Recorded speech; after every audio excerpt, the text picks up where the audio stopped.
네, 안녕하십니까. 평화미디어 박효영 기자입니다. 네, 안녕하세요. 윤동욱 기자입니다.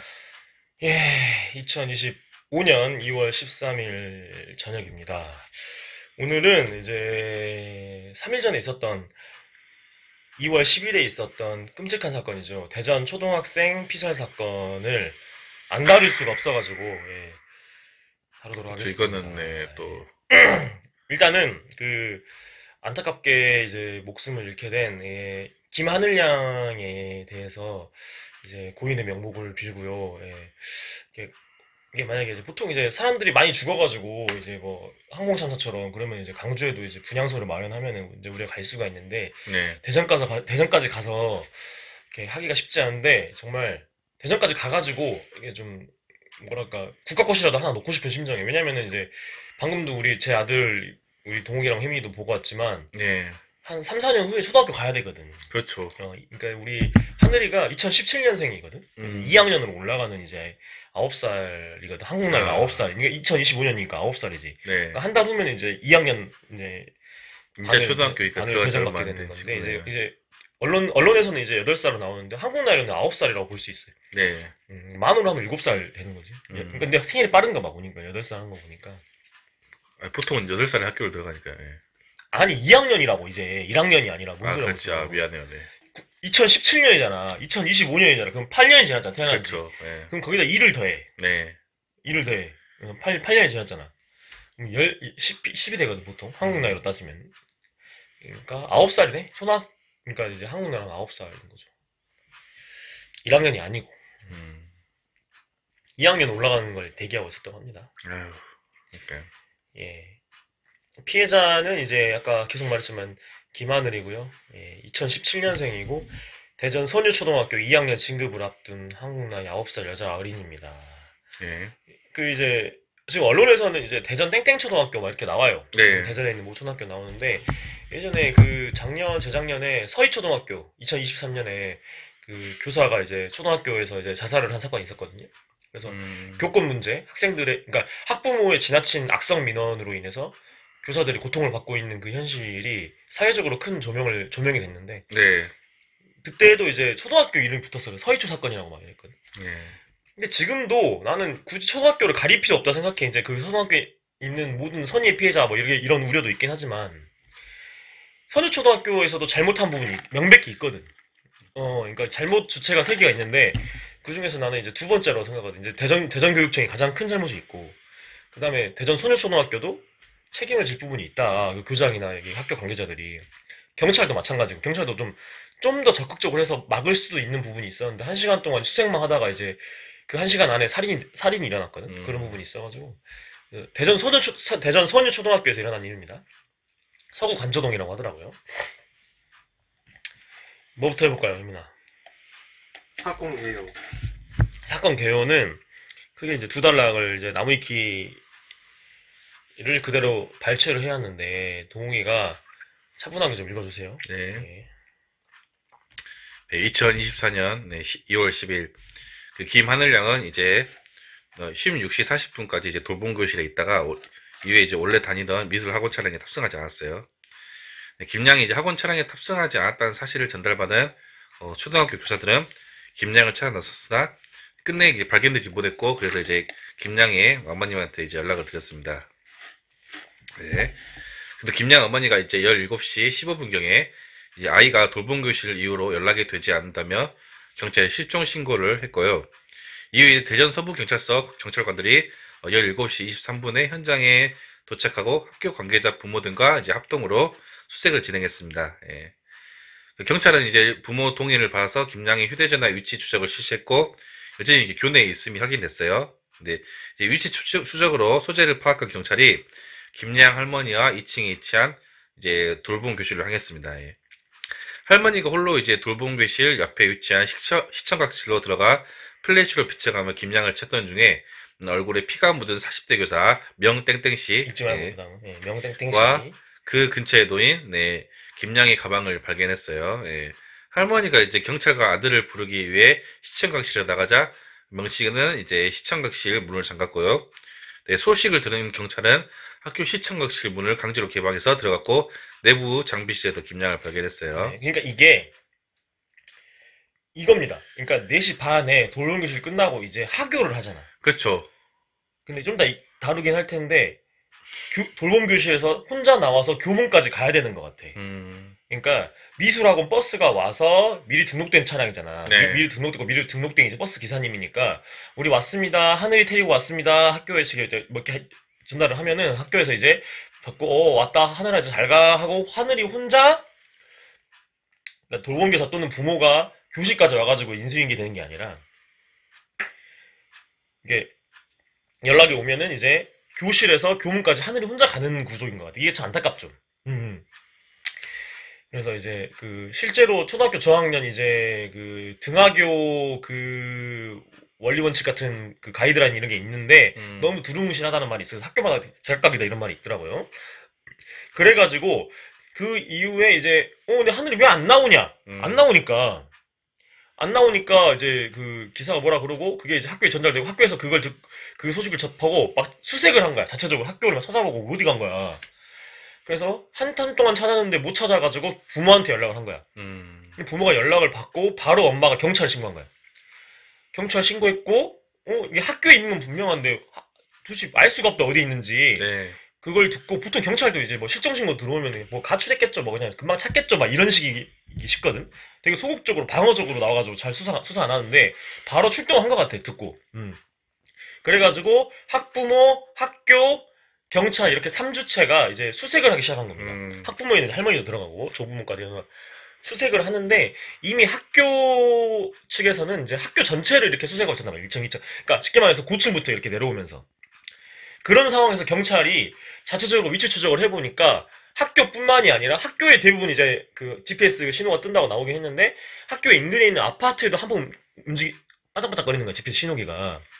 그래가지고 학교를 아무리 찾아봐도 없으니까 아파트까지 수색을 하러 간 거야. 이게 참 그것도 아쉬운 부분이지. 결과적으로 학교 건물에 있었잖아. 시청각실에 있었던 건데. 그래가지고 그런 상황에서 이제 그 아마 이제 부모님이랑 이제 부모님 포함해서 경찰이랑 이제 다시 학교로 와서 수색을 하다가 할머니만 그 의문을 삼았나 봐. 왜냐면 시청각실 잠겨 있으니까 거기 갈 리가 없겠다 생각한 거지. 시청각실에 갈 리가 없겠다고 생각을 해서 경찰도 미처 거기를 수색할 생각을 일찍 못했던 거지. 1시간 동안 찾았는데 못하고 할머니가 먼저 가본 거야. 문 열어가지고 이제 문이 잠겨 있었는데 그 가해자 명 씨가 그 이제 하늘이랑 문 따고 들어가서 거기서 범죄를 한 거잖아. 끔찍한 일을 벌이고 하면서 문이 열려 있었던 거지.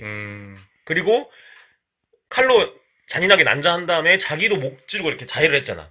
그런 상황에 쓰러져 있으니까 뭐 소리도 안 났겠지. 근데 이제 어쨌든 할머니가 그 낌새를 채고 뭔가 들어갔는데 플래시 비춰놓으니까 얼굴에 피에 묻어 있었고 이제 좀 이따 또 나오긴 할 텐데 이것도 사실 위험한 행동이긴 했다는 거야. 들어가서 들어가는 게 만약에 이제 힘이 남아 있었다면 그 명 씨한테 할머니도 그치. 범죄 표적이 될 가능성이 있었대. 추가적으로 해야 할 가능성이 있었고. 그렇지. 그러니까 명 씨가 나중엔 자포자기 심정으로 내가 했다고 자백을 했지만 원래는 자기 범죄를 은폐하고 감추려고 하는 게 있었다는 거야. 문을 잠갔다 했잖아. 그렇지. 문을 잠궜고 또 할머니가 물어봤어. 혹시 그 우리 하늘이 좀 봤어요? 물어본 거야. 아 몰라요. 저는 이렇게 말했다 하더라고.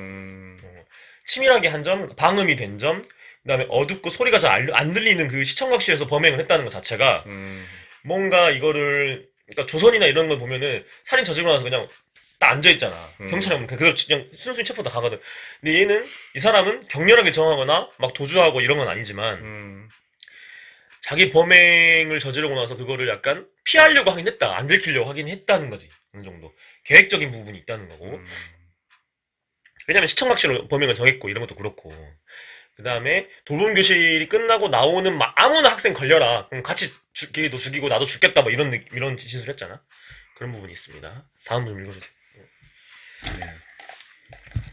네, 현장에서는 이제 그 범행에 사용된 것으로 보이는 칼 한 자루가 발견되었습니다. 예. 김양은 이제 어깨와 손을 다쳐 의식 불명 및 심정지 상태로 건양대학교 병원으로 이송되었고요. 그 명씨도 이제 목과 팔을 다쳤으나 의식은 있던 상태였어요. 예. 유가족은 이제 피해자의 휴대전화에 설치된 그 앱을 통해 사건 현장의 소리를 이제 원격으로 들었습니다. 예. 그러니까 이게 전화를 걸지 않아도 소리가 들리는 앱이 있대. 네. 도청 앱이라고 하나. 아이 실종 관련 앱이에요. 네. 그러니까 나이가 있는 여성의 거친 숨소리, 서랍을 여닫는 소리, 김양의 휴대폰 진동이 울리는 소리 등이 네, 1시간가량 들렸다고 해요. 예. 근데 이게 이 네. 범죄 심리학자들이 이걸 사후적으로 해석해 보니까 그러니까 아버님 뭐라 그러냐면은 나이 든 여자가 100m 달리기를 하고 헉헉대는 뭐 소리가 들렸다고 이야기했거든. 뭐 문 여닫는 소리. 네. 이게 아마도 범죄 직후 또는 범죄 중일 때일 가능성이 있다는 거야. 그렇죠. 어. 음. 저항하거나 뭐 이렇게 뭐 아니면은 칼로 막 찌르고 막 이러고 있으니까 막 아프니까 신음소리 나고 막 이런 거지. 이거를 이제 그 이게 그러니까 헐레벌떡하는 소리로 들었다라고 이제 알겠어. 이렇게 해서 없다고 하더라고. 예. 네. 네, 결국 이제 2월 10일 이제 사건 당일 이제 18시 35분경에 이제 김양은 이제 병원에서 사망 판정. 사망했고요. 예. 명 씨는 이제 목 부분에 자해로 인한 중상을 입어 정맥이 손상돼 긴급 수술을 받고 중환자실에서 회복 중이에요. 네. 명 씨는 이제 수술에 들어가기 직전 21시경에 본인이 이제 김양을 살해했다는 사실을 이제 자백을 했습니다. 경찰에 자백을 했습니다. 네. 그러니까 의식이 있었어. 그러니까 중대한 상태이긴 했는데 중환자잖아 말 그대로. 네. 목을 자기 찔렀기 때문에 중환자긴 한데 의식이 있었고 할머니가 누구 있어요? 물어보고 나서 나갔을 때 문을 잠근 거 보니까 재빠르게 어느 정도 몸을 움직일 수 있는 상태이긴 했나 봐. 칼이 찔려가지고 좀 이게 그 회복을 해야 된대 지금도. 지금 그래서 그 경찰들이 강제 수사하기 위해서 뭐 체포영장, 압수수색 영장 다 받아놨거든. 집행을 아직 못 하고 있는 거니까 회복되면 바로 이제 그러니까 신병 확보하는 건 문제가 없는 것 같고. 그렇죠. 그러니까 정확한 범죄 동기, 이 사람이 방치되어 있는 부분 수사를 촘촘하게 해야 되니까 범인이 누구인지 명백히 나왔고. 그렇습니다. 이 사건 이제 본격적으로 또 들어가 볼게요. 두 번째 파트는 어떤 얘기를 해볼까요? 범죄자 명 씨. 예, 범죄자 명 씨입니다. 이 사람 이제 이름이 사실 이제 인터넷상에서 사실 공개가 됐어. 그러니까 이게 확인된 건 아닌데 네. 공개가 되긴 했어요. 근데 정확하게 이제 경찰도 신상 공개를 아마 하지 않을까 싶어. 그 예전에 가장 최근에 일어난 이런 무차별 살인 사건, 그러니까 일면식도 없는, 물론 이제 학교 선생님이긴 한데 이거 그렇게 좀 다른 유형이긴 해요. 최근에 그 목사방 운영자도 이제 공개했으니까. 예. 목사방 위원장 살인 안 저지른도 공개를 했잖아요. 그렇죠. 그 사람은 살인 저지른 거 못지않은 끔찍한 사람인데 네. 조주빈 같은 사람이잖아. 네, 그렇죠.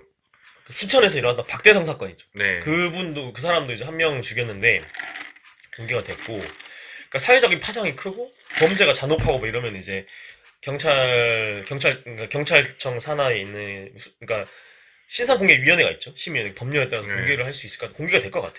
근데 그 전에 이제 뭐 지역 커뮤니티라든지 맘카페 위주로 해서 분노를 할 거 아닙니까? 아, 그렇죠. 비슷한 또래 아이들을 갖고 있는 부모들이 진짜 들고 일어나고 있는 상황이라서 네. 신상을 막 캐고 있어. 어떤 댓글도 있고 좀 이따 이야기를 또 할 텐데 그래서 이름이 나왔어요. 그래서 명지영 또는 명재환이라는 이름이라고 합니다. 명지영 또는 명재환인데 명지영일 가능성이 높다고 봐. 네. 명지환이 어쨌든 명지영이라는 그 사람이고 음. 이거 아직까지 확인된 건 아닙니다. 이제 네. 인터넷에서 나오는 구글에만 치면 나오는 거예요. 네. 그러니까 이 사람이 그러니까 처음에는 무슨 뭐 돌봄 교사다 뭐 이런 말이 나왔잖아. 네. 그러니까 초등학교에는 돌봄 교사라고 있어요. 돌봄 교사. 그냥 이걸 구분하지 않고 선생님 뭐 이렇게 교사 이렇게 부르긴 불러. 근데 이 사람은 교원이 아니고 학교에서 일하는 청소 노동자, 경비 노동자 같은 노동자야. 교원은 뭐 그거 아직 그러니까 임용고시를 통과해자. 임용고시 통과해서 한 사람들이잖아. 네. 면접도 보고 막 이래가지고 발령 그렇죠. 받고 이런 사람들이고 이 사람들은 교육청에서 뽑는 노동자고 노동자를 이제 그 학교에 이제 약간 뭐랄까 학교에 배정을 해주는 거고. 그래서 그러니까 돌봄교사인 줄 알았는데 그건 아니고 정식 교사였어. 이거 확인이 됐고 완전히. 그리고 이제 2학년 3반 담임이고 1977년생 95학번. 그러니까 빠른 77일 가능성이 높다는 거지. 그러니까 네. 50이라는 나이가. 네. 50이라는 얘기고 76년생이 우리나라 나이로 50이죠 이제. 네. 네, 2025년이니까. 어쨌든 전교사란 거죠. 네. 네. 그래서 이제 어쨌든 그러면 이제 교대를 나와가지고 음. 이제 초등학교 교사 20년 차라고 볼 수 있고. 그렇습니다. 근데 이게 구체적인 신상이 어떻게 나왔냐? 이제 그러니까 하늘이의 아버지가 인터뷰를 하면서 화가 나니까 이제 그 이야기를 한 것 같아. 이 사람 어떤 사람인지 내 딸을 죽인 사람. 그러면서 자연스럽게 이야기한 게 있습니다. 근데 대전 손유초에 다니고 있는 그러니까 초등학생 자녀가 선유 초등학교에 다니고 있는 어떤 학부모가 댓글로 주장을 한 게 있어. 거기에 뭐라고 했었냐면 이렇게 나왔습니다. 원래 유명했는데 모든 사람이 자기를 음해하고 감시한다고 보는 피해망상이 극심했고 걸핏하면 시비 걸고 싸움과 분란을 일으켰다. 그래서 담임을 안 맡겼고, 근데 담임을 맡겼다고 해요. 이게 확인을 해봐야 되겠는데, 어쨌든 담임을 안 맡기려고 했던 것 같아. 근데 담임이긴 했는데 복직을 했으니까 담임을 주긴 줬는데 이것도 좀 중대한 문제네. 담임을 주면 안 되는 거지. 초등학교는 그죠. 담임이 다 가르치니까 과목을. 근데 확인을 해봐야 될 것 같아. 네. 근데 담임이 그러니까 다 가르친다는 말이 그러니까 네. 100%는 아니고 60에서 70% 가르치고 네. 특정 교과목만 담당하는 교과목 체육이나 교사가 이제 있어. 음악 이런 게 그죠. 예. 아니 영어도 있고 있었어 나 기억에는. 네. 그러니까 근데 중학교는 자기 과목만 하고 그렇지. 생활관리를 담임이 하는데 그렇지. 반 관리를 하죠. 그에 비하면은 초등학교 다 하는 건 아니고 네. 그러니까 대여섯 과목을 가르친다 이거야. 그렇죠. 다 한다고 보기 그러니까 왜냐면 영어도 있었던 것 같아 내 기억에. 네. 영어도 있었고 책도 있었고. 근데 이제 내 기억에도 그래요, 맞아요. 다 배워. 교대에서 다 배우잖아. 수영도 그렇죠. 배우고 막 한다고 내가 맞아요. 그렇게 들었거든. 그러니까 중학교랑은 전반적으로 이제 그 학교 시스템이 다르긴 한데 그렇죠. 그러니까 모든 과목을 다 가르치진 않고 그럼에도 불구하고 담임 선생님의 영향력이 굉장히 크죠. 그렇죠. 그래서 이렇게 정신적으로 문제가 있는 사람하고 위험한 교사한테는 담임을 안 맡기는 게 맞는데 어쨌든 아버지에 따르면 2학년 3반 담임이었다고 이야기를 해요. 70년에서 90년대. 근데 이거 확인을 해봐야 되긴 하겠습니다. 네. 그래서 담임을 안 맡겼고 수업도 거의 하지 않았다. 그러니까 수업을 맡기는 것조차 위험한 사람이니까 담임은 당연히 안 맡기려고 했다라고 네. 이제 주장이 나옵니다. 그러니까 상충되는 주장은 확인해봐야 될 것 같고 그래서 이제 명시 교사의 업무를 명시가 맡아야 될 그 업무를 다른 교사들이 나눠서 하기도 했대요. 그래서 교장이 이게 너무 이제 힘드니까 교육청에 여러 번 해임 건의를 하고 뭐 여러 가지 민원을 넣었다 합니다. 근데 이제 교육청에서 다 받아주지 않았고 각종 휴직, 병가, 연가 등을 수없이 쓰다가 조기 복직해가지고 대형 범죄를 저지르는 상황입니다. 지금 상황입니다. 그래서 명시 교육청이 잘못이 제일 네. 크네요. 예. 그렇죠, 그렇죠. 명시가 그래서 이제 범죄 직후에 자기가 진술한 거 경찰이 그러니까 대전 서부경찰서에서 공식적으로 확인해준 명시의 진술을 좀 읽어볼게요. 직접 인용합니다. 사실 끔찍해가지고 이걸 옮겨야 되나 싶긴 한데 이미 뭐 방송 뉴스에도 그렇고 다 나왔습니다. 네. 교감 선생님이 수업을 못 들어가게 했다. 복직하고 3일 후부터 짜증이 났다. 그러니까 12월 9일에 내 복직한 걸로 알고 있는데 3일 후부터 짜증이 나기 시작했다. 어떤 아이든 상관없이 같이 죽을 생각이었다. 누구나 걸려라 뭐 러시안 룰렛이야. 그러니까 죽을 생각이 자기만 죽지 왜 하지 않냐던가? 그렇죠. 죽을 생각했으면. 돌봄교실 마치고 학생들이 떠날 때 맨 마지막에 가는 아이에게 책을 준다고 해서 시청각실에 들어오게 하며 목을 조르고 들어오게 해서 목을 조르고 칼로 찔렀다라고 주장했어요. 아이고. 근데 목을 조르서 죽인 게 아니라 그러니까 그 사람도 여성이고 물론 그 아이도 엄청 여자아이지만은 목을 조르서 그러니까 비급해서 그러니까 뭐랄까 그런 식으로 이제 식사 시킨 게 아니라 목을 조른 다음에 칼로 막 이렇게 형은할 수 있도록 찔렀다는 거야 수십 차례. 아이고. 그 너무 이제 시신 훼손 정도가 너무 심각해서 부모나 할머니한테 이거를 보지 말 것을 권했대. 안 봐야지. 원래 시신은 확인하잖아 원래는 이걸 유족들이 보면 확인하고 이건 부검도 그렇고. 막. 기절해요 이거는. 그러니까 목이라든지 막 팔이 막 다 찔린 거 같아. 그러니까 그래도 그 이제 하늘이도 아무리 이제 되게 아직 이제 몸이 그러니까 힘이 약한 8살 여자아이라도 생존 이거 본능적으로 이제 막 저항을 하잖아. 그러다 보니까 손으로 막 막다 보니까 손이 더 찔린 거지. 진짜 입에 담기도 끔찍한. 그리고 이런 사건 자체가 대한민국 역사상 한 번 처음인 것 같아. 이런 사건이 내 기억에는. 근데 나는 언론인으로서 내가 이제 뉴스에 관심 갖기 시작한 고등학교 1학년 때부터 지금까지 힘이나 이런 거 접해본 적이 있니 이런 사건? 초등학교에서 교사가 학생을 8살 학생을 칼로 찔러 죽인 게 그러니까 외부에서 침입해서 죽인다거나 그렇죠. 또는 뭐 여자 초등학생 여자 고학년 초등학생 둘이 중학생 초등학생 둘이 뭐 여자아이 초등학생 저학년을 놀이터에서 만나서 잔인하게 찔러 죽이는 사건이 있었어. 그것도 1년씩도 없는 사이인데 그런 경우도 있고 뭐 여러 가지가 있었고 그 다음에 정신질환이 있었던 뭐 경북 구미였던가 뭐 어제 오늘 나왔던 기사거든.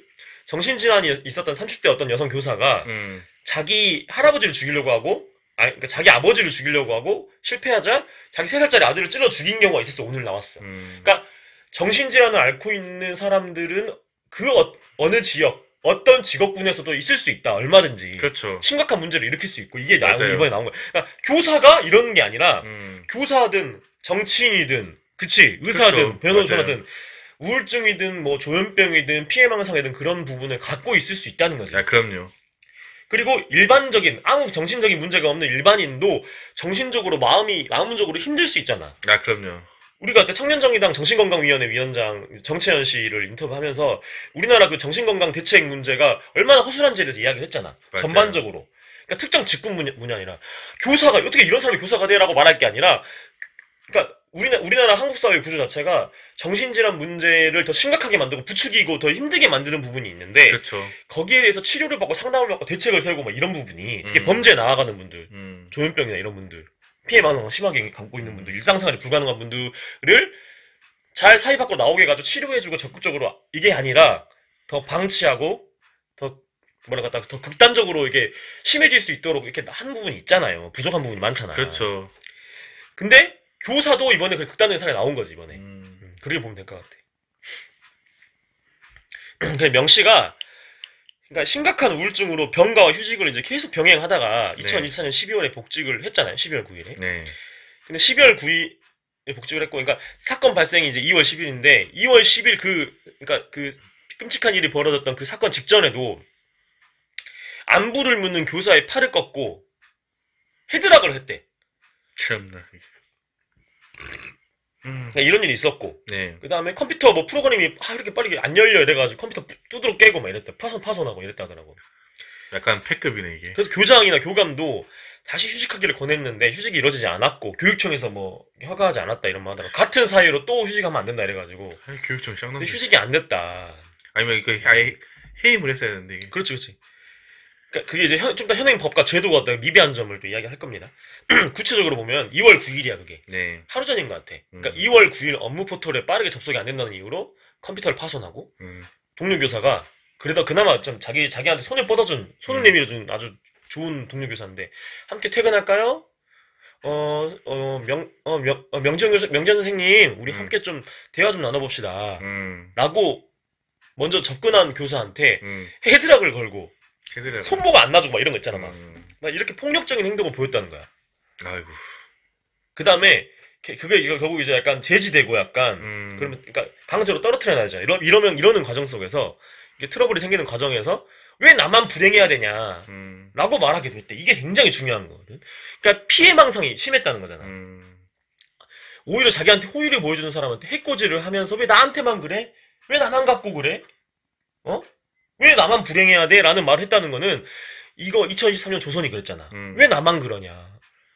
나랑 동년배 20, 30대 청년 남성들 나쁜 새끼들 나만 이렇게 유저측다고 다 죽여야 돼. 아무 상관도 없는데. 그러잖아. 피의식. 이에 대해 위험신호였던 거지. 이 말과 행동이. 이 명씨는 범행 당일날 흉기를 구입했습니다. 네. 구입을 했는데 이것도 좀 이렇게 짚어볼 부분이 있는데 점심시간에 네. 점심시간 끝나고인가 점심시간에 잠깐 화장실 갔다 오겠다. 그러니까 이 사람이 그러니까 교감도 좀 위험하다고 생각했는지 학교에서 위험하다고 생각했는지 교감 옆에 자리에 착석하게 만들었대. 어쨌든 또 좀 더 다르긴 하겠지만 정신과 전문의로부터 일상생활을 할 정도로 많이 호전됐다는 진단서를 끊어가지고 교육청에 제출해가지고 이게 복직이 허용돼가지고 와버렸잖아 학교에. 이 사람은 네. 강제로 뭐 이렇게 잘라버리거나 쫓아낼 수 있는 방법이 없는 상황에서 자꾸 해코지를 하니까 이 사람이 문제 행동을 일으켰잖아. 교사 헤드락 걸고 좀 더 무섭잖아. 그래가지고 어떻게 할까 하다가 교육청도 뭐 마땅히 해결책이 안 되고 학교에서 답이 없다 보니까 교감 옆에 착석하게 했다는 거야. 뭐 업무를 준 건 아니고 그냥 앉혀놓은 것 같아 그냥. 좀 감시를 하려고. 뭐 허드렛이 주면서 네. 앉혀놓은 것 같고. 근데 점심 끝나고 이제 점심 중에 이제 잠깐 화장실 좀 다녀오겠다고 동료 교사한테 얘기를 하고 나갔대. 그러고 밖으로 나가서 차 타고 가서 2km 떨어진 곳에 가서 식료품점 이런 데 가가지고 마트 같은 데 가가지고 칼을 산 거야. 그렇죠. 칼을 샀는데 그때 그 마트 직원이 이제 뭐 기사가 나왔는데 칼이 잘 드는 날카로운 칼 있나요? 물어봤다는 거야. 근데 그냥 보통 이제 뭐 상상도 못 하잖아. 이 칼을 그렇지, 범죄 그냥 쓸지. 음식 썰라고 하는 거라고 생각하니까. 뭐. 그렇지. 네. 근데 또 이 날카로운 칼 있나 이렇게 물어보니까 칼 어디다 쓰시게 물어봤다는 거야. 근데 이게 뭐 그 요리하려고요 이렇게 했대. 보통 요리할 때 쓰니까. 근데 그러니까 40대 여성이 중년 여성이 보시기 40대 요즘 뭐 이효리보다 이효리 나이인 거잖아 거의. 그잖아. 50대라면. 네. 이효리가 79잖아. 77이고. 네, 네. 이효리는 또는 이제 뭐 윤계상 막 이런 나이잖아. 네. 이런 나이인데 어쨌든 이제 40대 여성이 뭐 그냥 요리한다 그러니까 그런 거보다고 좋지. 아, 그렇지. 다 그렇게 생각하지. 그러니까 날카로운 칼이 있나라고 물어봤다는 거 자체가 끔찍한 거지. 그렇지. 날카롭게 해서 더 잘 찌르려고 한 거잖아. 맞아요. 그 여자아이 네. 누구든 예. 어쨌든 그렇게 했다고 합니다. 사실 뭐 그 시칼 이런 건 되게 쉽게 지금도 우리가 나가서 구할 수 있잖아요. 이거는 뭐 그러니까 사면 되니까. 칼을 못 쏴게 하는 게 대책은 아니잖아. 그렇지. 예. 그러니까 세월호 때 해경이 제대로 대응 못했어요. 해경이 제대로 약간 작동할 수 있게 위급사가 위급 조난 사건 이런 게 뭐 해상 사고가 있을 때 그렇게 해야지. 해경을 없애가 대책이 되는 거 아니잖아. 칼을 못 쏴게 하는 거 대책이 아닌 거지. 아, 그잖아. 그렇지. 아니 내가 칼 못 사게 하려면 그런 말 하는 거 아니고. 그러니까 예를 들면 네. 그러니까 누구나 살 수 있는 건데 너무 그냥 칼을 잘못 쓰는 그러니까 칼이 아니어도 야구방망이로 그렇지. 때려 죽일 수도 있는 거고. 그치. 이제 위험한 그러니까 그래서 범죄 우리가 물론 이제 형법에도 특수폭행이라 해가지고 그런 거 규정해놨어. 흉기의 범위가 뭐냐 이런 거 그냥 있어. 다만 이제 그게 안타까워서 사실 그냥 하는 그치. 얘기고 뭐. 저 예를 들어 저기 그래서 그런 거 이제 판매를 못하게 할 수 저 없으니까. 거울 있잖아. 네. 거울로 이렇게 때려 특수폭행이야. 아 그렇지. 예를 들어 그런 거고.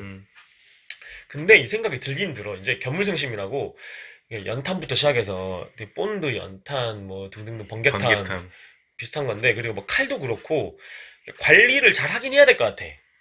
솔직히 그 생각이 들긴 들어. 이거 팔지 말라는 게 아니라 그치.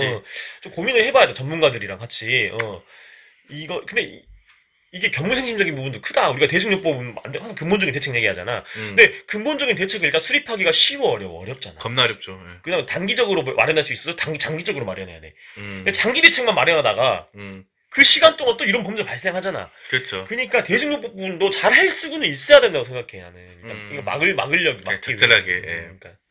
그렇죠. 그러니까 우리나라 같은 경우는 총기가 이제 금지된 국가이기 때문에 가장 대표적으로 살인에 사용되는 도구가 뭐죠? 칼이죠, 칼. 칼이지. 일단 칼이죠. 예. 맞아요. 수많은 도구들 있겠지만 그렇죠. 둔기나 칼 이런 건데. 맞아요.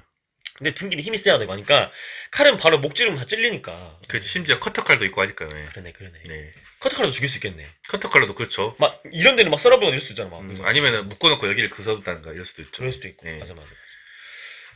이게 쉽지 않긴 하겠습니다. 그러니까 칼을 그렇게 나쁜 의도로 쓰려고 하는 사람이 문제긴 하죠. 그 사람의 정신 상태가 위험한 거지. 칼이 위험한 게 그렇죠. 아니라 사실. 네. 맞아. 맞아요. 맞습니다. 그 이제 12월 9일부터 6개월간 원래 휴직을 했어야 되는데 12월 9일부터. 네. 근데 12월 9일부터 휴직을 한 게 아니라 12월 30일에 복귀해 버린 거야. 12월 9일부터 6개월 휴직이니까 2025년 6월까지 휴직을 하는 게 원래 맞는 건데 그리고 또 그 대전 을지대병원이라 해가지고 거기서 우울증 집중 치료를 받았고 작년 9월부터 급격히 심해졌대. 악화돼갖고 그 대전 을지대병원 정신과 전문의로부터 최소 6개월 이상의 치료가 필요하다는 소견을 냈어. 근데 그 똑같은 의사가 갑자기 입장을 바꿨어. 일상생활을 할 수 있을 정도로 회복됐다는 진단서를 끊어져 버린 거야. 그러니까 이를 토대로 그러니까 12월 9일부터 6개월간 2025년 6월까지 쉬어야 되는데 12월 31일에 3주 만에 복귀를 해버린 거야. 근데 이 교사가 복귀 의사를 드러냈고 또 의사는 또 JTBC가 이제 취재를 해보니까 의학적으로 그렇게 맞는 것 같았다. 일상생활 그렇게 보였다. 죄송합니다. 말도 안 했어. 그냥 의학적으로 그랬다. 잘못된 거지 결과적으로는. 그렇죠. 그러니까 이 사람이 2018년부터 우울증을 알아왔고 우울증으로 고생을 했었고 그런 약간 정신과적 전력이 있기 때문에 좀 더 면밀하게 좀 더 신중하게 했어야 되는데 6개월간 치료 필요하다 해놓고 갑자기 일상생활할 정도로 호전됐다고? 돈 받아 어디서? 이건 좀 그러니까 단정할 수 없는데 좀 큰 잘못이 있는 거지 이 사람도 의사도. 그렇지. 어쨌든 그게 안타깝죠. 네. 이게 일지대병원에서 그렇게 했다는 것도. 3년 복귀했고. 그러니까 어쨌든 2018년부터 우울증 치료를 많이 받았을 정도로 힘들어했었고 그 전부터도 힘들었겠죠. 2018년 이전부터도 20년 이 사람은 교사 생활을 했다 했잖아요. 근데 어쨌든 우리나라에서 이 사람이 우울증을 잘 극복하고 정신과적인 문제를 잘 딛고 일어나서 다시 건강하게 교직에 복직했으면 참 좋았을 텐데 그게 안 됐고. 근데 휴직을 계속 반복해야 되잖아. 병가, 연가 네. 반복하다가 그 기간에 자살하고 싶다고 생각한 적이 있다고도 말을 했대. 있었다. 그랬다고 합니다. 이 가해자 명시 신상 공개가 아마 될 것 같고 아마 얼굴도 나올 거예요. 신상 공개되면 얼굴도 같이 나오거든요. 네. 나올 것 같고. 이게 신상 공개가 과연 우리 사회를 위해서 뭔가 도움이 되느냐라고 이야기하면 나는 아니라고 보는데 근데 어쨌든 지금 현행 법률이 시행되고 있고 그 형평성 차원에서 보면은 이 비슷한 사건에서 공개가 됐기 때문에 네. 아마 공개가 될 것으로 생각이 됩니다. 지금 그렇죠. 너무 끔찍한 사건이라. 맞아요. 근데 대한민국에서 5천만 국민이 살고 있고 막 수많은 사람들이 매일매일 죽고 있답니다. 네. 죽고 있는데 이게 어떻게 보면 하늘이 한 명 죽은 건데 이게 너무 끔찍하고 듣도 보도 못하는 사건이라 이렇게 크게 이슈가 되고 있고 너무 끔찍하잖아 그 자체로 학교에서 어린아이가 그래서 이렇게 큰 뉴스가 되고 있으니까 아무래도 네. 파급력이 있다 보니까 얼굴이나 이름이 공개되지 않을까. 그렇죠. 네. 그다음 선유초와 대전교육청과 대전서부경찰서. 이 3주체를 이 핵심 3주체가 어떤 책임이 있거나 잘못을 했는지에 대해서 살짝 이야기를 해보겠습니다. 네. 먼저 선유초등학교에 대해서 이야기를 먼저 해볼게요. 일단 직접적인 책임이 당연히 있죠. 막았어야 되는데 솔직히 학교 입장에서도 이 명시 때문에 골칫게나 썩은 것 같아요. 그렇죠. 솔직히 그렇잖아. 폭탄이잖아. 이 사람은 폭탄 맞아요. 돌리게 하는 느낌이 있었는데 네. 그럼에도 불구하고 잘못이 적지 않죠. 그쵸? 예. 무엇보다 아까 나 살짝 언급을 했는데 돌봄교실 끝나고 하교하는 과정에서 부모 또는 부모가 허락한 다른 성인에게 아이를 직접 인계하지 않았다. 이 부분이 좀 일단 좀 뼈아프다. 그러니까 야 그럴 수도 있지. 야 어떻게 부모가 교실까지 올라오게 하냐라고 생각할 수도 있는데 그 작은 빈틈 하나 때문에 그 100m 교사가 그럴 거라고 아무도 생각 못 했겠지만 근데 위험한 교사가 있었으면 좀 그걸 더 신경 쓰지 않았어야 되나. 특히 학교에 있잖아 그 위험한 사람이. 그 전날에도 막 동료 교사도 해야 할 정도면은. 그리고 또 아까 얘기했지만 장학사들이 와가지고 학생들과 그 명시가 분리해야 된다. 접촉하면 안 된다라고 그 권고를 했어. 그랬으면 더 철저하게 했어야 되는데 어쨌든 하교하는 과정에서 그 학부모나 그 다른 약간 보호자한테 제대로 인계하지 않는 부분. 그런데 아까 이제 그 교육청이나 관계 규정 가이드라인에 따르면은 다 제각각이래. 그런 말 하더라고. 근데 선유초 주변에 학교들 한번 조사를 해봤거든. 어땠을까? 직접 인계하는 경우도 있었다는 거야. 학부모가 2층까지 와서. 그러니까 그 특히 초등학교 3학년 이하 저학년 그러니까 일단 4, 5, 6학년쯤 되면 키가 굉장히 큽니다. 아, 그렇지. 그래서 거의 준중학생급이 돼. 맞아. 그래서 알아서 신체 능력이 압도적으로 커져. 너도 뭔지 알지? 네. 근데 3학년까지는 완전 A잖아. 아니, A지. 그러니까 우리가 굳이 이제 애들마다 다 이제 개별적인 차이가 있겠지만은 네. 일반적으로 통상적으로 분류를 해보면 그렇다는 거지. 그렇지. 특히 그래서 오히려 초등학교 1, 2, 3학년 아래로 내려가잖아? 네. 그러면 그러니까 어른들도 다 알아. 사회적으로도 교육적으로 다 알아서 손잡고 다니고 어디 갈 때. 그렇지. 근데 저학년은 이제 초등학교도 들어가고 말도 잘하잖아. 그렇지. 근데 신체적으로 아직 많이 약하지. 키도 작고 힘도 맞아요. 약하단 말. 그치. 근데 고학년쯤 되면 키가 175 이런 애도 있어. 막 그잖아. 아, 그렇지. 경우에 따라서 뭐 성인보다 더 크고 성장이 빠른 애들은 진짜 빠르니까요. 예. 그리고 이제 두뇌 활동도 굉장히 고차원적 사고를 하잖아. 이제 그치. 그 12살 넘어가면 이제. 물론 초등학교 저학년도 제가 구몬 학습지 교사 해봤거든요. 네. 굉장히 현실적으로 똑똑한 말 정말 많이 합니다. 맞아요. 네. 동의보다 더 똑똑할 수도 있어. 아, 그렇지. 그럼요. 어쨌든 굉장히 다 어른스러운 경우도 많아. 맞아요. 근데 신체적으로 아직 초등학교 3학년까지는 키가 작은 경우가 많잖아. 아직. 그렇지. 그래서 초등학교 측에서도 이제 저학년들한테는 이렇게 등하교 과정이나 이런 부분에서 안전 대책이 좀 더 철저하게, 좀 더 과하다 싶을 정도로 철저하게 했어야 되지 않나. 맞아요. 예. 그러니까 선유초등학교 인근 초등학교에서는 학부모한테 직접 인계한다 그러는데 왜 교문까지 100m에서 50m 정도를 직접 혼자 하교하게 놔뒀냐. 방치라는 말까지 쓰고 싶지 않아. 네. 거기서도 나름 요즘 학교는 아무나 안 들어보냅니다. 아, 그렇죠. 그런 게 있어서 초등학교 특히 그래. 수위도 두고 하니까. 저는 그 부분이 좀 일단 가장 크게 아쉬운 부분 하나고. 예. 어쨌든 하늘이가 홀로 교실에서 나와가지고 미술학원 버스를 타기 위해서 교문 쪽으로 나가야 했다. 이 과정에서 그 이제 명지 형한테 잡힌 거죠. 네, 이게 참 안타깝고.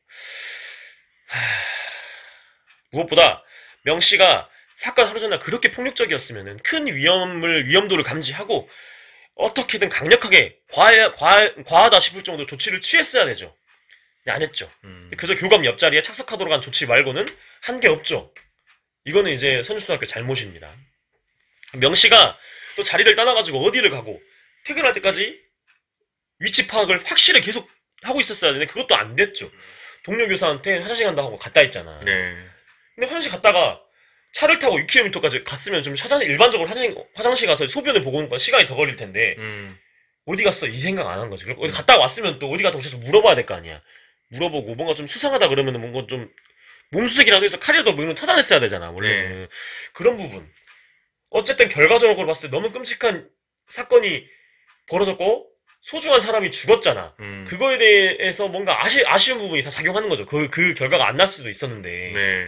선주초등학교가 전 대응을 못했던 거예요. 결과적으로 그렇게 된 겁니다. 네. 어쨌든 또 있어. 잠겨있던 시청학실 문을 열었는데 그 열쇠를 어떻게 챙겼는지도 모르겠어. 이것도 좀 확인이 돼야 될 부분인데 그 관리 어떻게 한 건지. 거의 쎄뱉겠지 뭐. 그러니까 뭐 일반 교실이나 돌봄 교실 안에서 하거나 복도에서 했거나 이랬으면 네. 좀 공개적인 곳에서 했으면 아이가 일단은 당연히 악을 지르고 이러면 그치. 소리가 나니까 뭐 다 도와줄 수가 있는데 네. 시청학실 했다는 거는 진짜 이거는 그냥 화장실에서 하는 것처럼 네. 그러잖아. 네. 밀폐된 공간에서 그냥 아무 저지를 받지 않고 제지를 받지 않고 살인을 하려고 한 거니까 그렇죠. 이런 잘못도 있는 것 같고.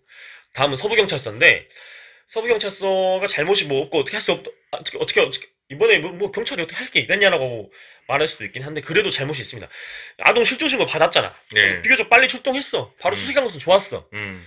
또 위치 추적 GPS 근데 위치 추적 GPS에 인근 아파트가 나왔다고 해서 아파트를 수색해버린 실책이 범한 거지. 그러니까 GPS 수신기에는 사실상 학교에 있다는 게 거의 지배적으로 계속 학교에 떴잖아. 근데 잠깐 우리가 뭐 내비게이션 너 팀에 해보면 잠깐 이제 순간적으로 수신 잘 못하고 이럴 때 있잖아. 그러니까 90%는 우리가 맞는 지금 가고 있는 경로대로 이렇게 안내를 해주는데 한 10% 정도 잠깐 막 이상한 데 뜨기도 하잖아 GPS가. 네이버 지도도 그렇고. GPS 오차가 좀 있지. 근데 아파트 한번 떴다고 학교에서 발견 못하니까 아파트로 가라? 이게 좀 아쉬운 거지. 그럼 경찰력을 분산시킨 거잖아. 경찰력에서 10명, 5명이 그러니까 수색을 하고 있다가 할머니가 시청학실 가기 전에 그 아파트에 수색 갔던 다른 경찰이 혹시 수치가수도 가야 된다 이 의견 제시해가지고 갔으면 좀 더 빨리 갔으면 그러니까 칼을 좀 덜 찔리고 있을 때 하늘을 찾았으면 살려질 수 있지 않았을까라는 아쉬움이 있다는 거죠. 그리고 사실 원래 좀 오판이죠. 어쨌든. 예를 들어서 밀폐되고 안 쓰는 공간일수록 더 살펴야 돼요 오히려. 예. 그러니까 예. 야 혹시 설마 저기 갔겠어? 이런 건 없는 거야 수색할 때 특히. 설마 저기 있는 거죠. 예. 설마 저기 갔겠어? 갔어. 그치. 이런 경우에는 뭐가 있냐면 사실 그래요. 설마가 사람 잡는다면 진짜 이건 설마가 사람 잡는 거니까 그치. 반드시 봐야 되는 거죠. 그러니까 이미 학교에서 1차 수색을 했을 때 없어가지고 학부모한테 알린 거잖아. 그렇죠. 이런 범죄나 안전 관련해서 이제 설마 이런 건 없어야 되는 거죠. 그치. 예. 그러니까 봐봐 학교 맨 꼭대기층부터 하나씩 다 봐야 되는 그러니까 거예요. 마스터하면서 봤다는 거잖아. 그렇지. 거기서 없었으면은 당연히 시청학실 가봐야지. 저기 어떻게 맞아요. 들어가겠어라 생각할 게 아니라 네. 그거를 어떻게 그 생각을 할머니만 했다는 거야. 경찰이 한 게 아니라. 그렇죠. 이건 좀 많이 경험이 풍부할 텐데 그래도.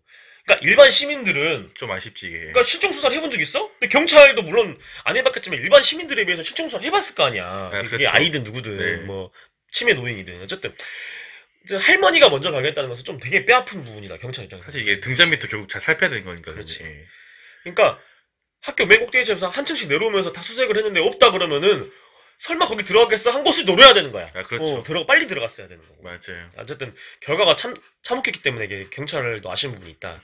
그놈의 시청학실이 문제였구나. 어쨌든 계속 학교로 떴으니까 학교에 있는 부속 건축물들을 다 뒤졌어야 되는데 그 시청실 놓쳤다는 게 이제 네. 결정적인 부분이 있는 것 같고. 뼈 아팠죠. 결과적으로 보면 촉박했던 1시간 동안 그 1시간 동안 골든타임 1시간 동안 하늘이를 찾지 못해가지고 비극을 막지 못한 책임도 있는 것 같습니다. 예. 그리고 대전교육청 이게 제일 문제지. 예, 가장 큰 책임이 있습니다. 어떻게는 그 잘랐어야 되는데 그걸.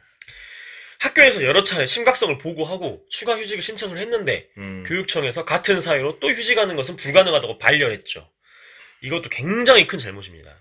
그렇죠. 또 명시에 대해서 명시가 복귀하려고 할 때 질환교원 심의위원회라고 있어. 그것도 개최하지 않았죠. 근데 뭐 개최 요건이 안 된다 뭐 이렇게 말을 해 또 면피성 발언만 합니다.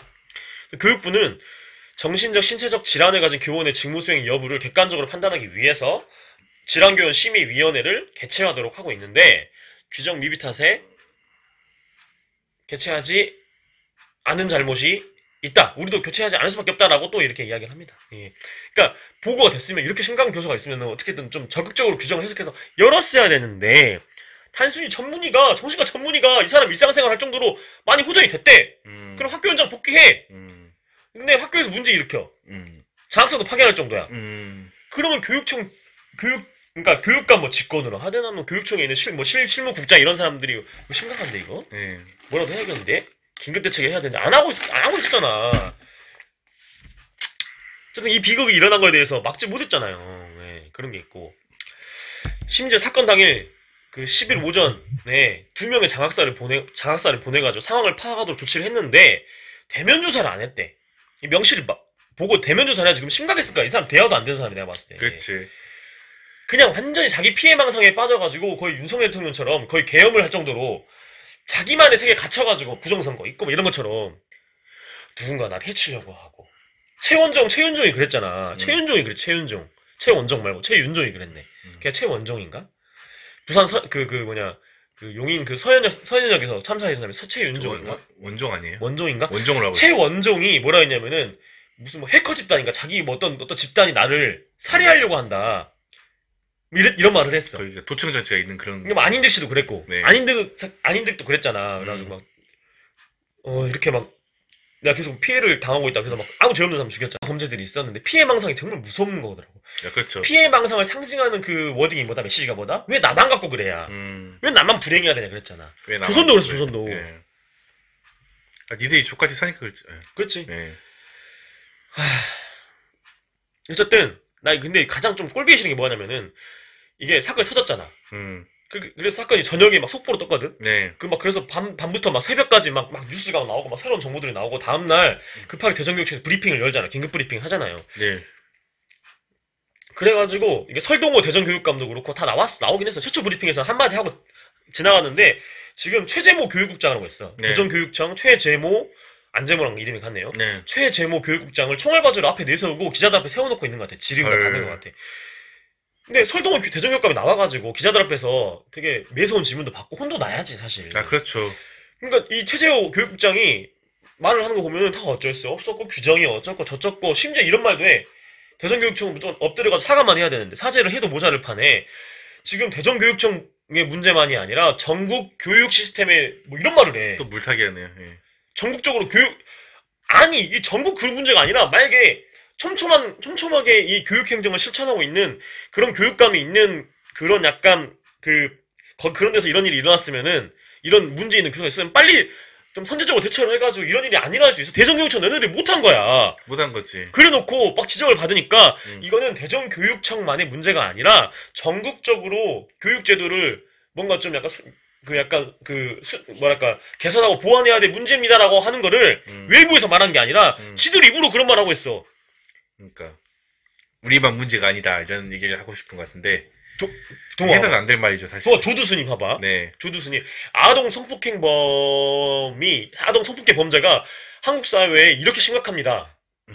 아동 성폭행 예방하기 위해서 대책을 세워야 됩니다. 말을 하면 개코보다 더 웃긴 얘기잖아 이거는. 아니 그 비슷한 얘기로 그 얘기한 거 있어. 맞아. 그 강호순 그놈이 막 강호순이가 그 사람이 그랬잖아. 유영철인가 막 여성분들도 너무 막 그렇게 처신을 막 함부로 처신하지 않았으면 좋겠어. 이딴 식으로 얘기했잖아. 그러니까 부유층 각성해야 된다. 근데 이거는 진짜 염장지르는 말도 안 되는. 그러니까 어쨌든 그런 이제 입으로 똥을 싼 거고. 그렇죠. 이것도 똥을 싼 거야. 그렇지. 자기들이 그런 대전교육청에 책임이 있어가지고 된 건데. 맞아요. 선유초등학교보다 더 큰 책임이 있는데 대전교육청만의 문제가 아니라요. 전국 교육청의 교육행정을 정신질환 앓고 있는 교사들을 위해서 제도를 개선해야 됩니다라는 말을 대전교육청 해당 실무자가 그런 얘기를 해야 되는 거 아닌 거지 내 말은. 이게 일단은 설동호 교육감이 나와가지고 기자들한테 따끔한 질문 받으면서 막 좀 진땀 빼면서 해야 돼. 혼나고 좀. 그렇죠. 그리고 이거 그러니까 분명히 이거 국정조사 들어갈 텐데 현안질 이런 거 하면 교육감 와가지고 국회 교육위원회 와서 두드러 맞아야 돼. 왔을 때는. 맞아요. 네. 혼나야 이런 무능한 그러지 않냐? 이거는 진짜 비판을 받아야 된다. 예. 저는 그래서 대전교육청을 규탄한다 이야기를 하고 싶습니다. 제일 큰 이제 문제가 있죠. 예. 네. 다음 뭡니까? 하늘이법. 네, 하늘이법을 이제 그러니까 하늘의 아버지께서 얼굴이랑 이제 이름을 공개하면서 네. 뉴스에 이미 공개가 됐더라고요. 우리 하늘이 같지만 이렇게 제2의 하늘이가 나타나지 않도록 이렇게 하늘이법 꼭 만들어 달라고 했잖아. 그래서 이 하늘이법 얘기를 어제에 이제 이주호 교육부 장관이 사회부총리 교육부 장관이 이제 긴급 전국 교육감 이제 간담회를 열어가지고 여러 의견을 듣고 뭐 정부 입법으로 하늘 입법을 추진하겠다고 이제 공식 발표를 했습니다. 그래가지고 현행법에 따르면은 교사의 휴직 복직 규정이 있는데 그 약 복용 여부와 상관없이 그러니까 정신과 약 복용 여부 상관없이 일상생활이 충분히 가능하다는 전문가 그러니까 정신과 전문의 같아 그 의견이 담긴 진단서를 제출하면 30일 이내에 복직을 반드시 처리해야 한다는 부분이 있어. 이런 게 어디 있습니까?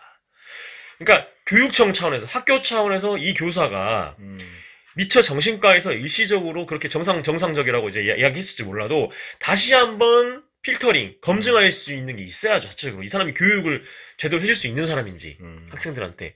한 번 더 검사할 수 있는 게 있어야 되는데, 정시가 전문이고 이 사람 정상이래! 그럼 복직 받아! 이거잖아.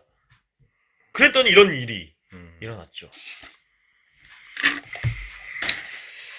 그래서 교육공무원법 개정을 포함해서 하늘이법 추진이 이제 될 건데, 뭐 여야 가릴 것 없이 이건 다 규탄하고 있는 부분이고 하니까. 네. 그래서 핵심이 뭐냐면은 정신질환 등으로 교직 수행이 곤란한 교원에게는 일정한 절차를 거쳐가지고 직권 휴직과 같은 조치를 강제할 수 있는 이 내용을 담는 게 하늘이법인 것 같아요.